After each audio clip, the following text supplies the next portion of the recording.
Hello everyone, how are you doing? This is MD Tech here with another quick tutorial. In today's tutorial, I'm going to show you guys how to resolve a Windows Firewall issue you might be receiving that could be very annoying.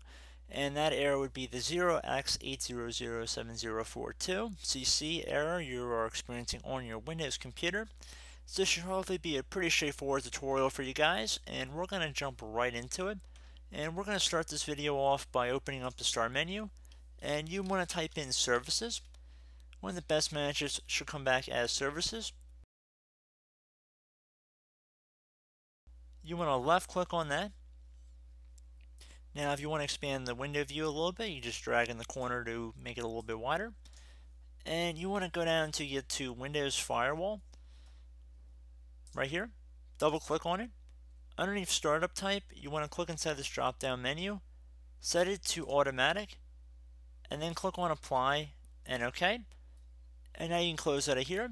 And I also recommend you close out of any open programs or applications you still have on your computer, restart your computer or device, and hopefully your issue has been resolved.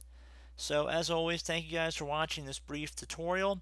I do hope I was able to help you out, and as always, thank you for watching, and I look forward to catching you all in the next tutorial. Goodbye.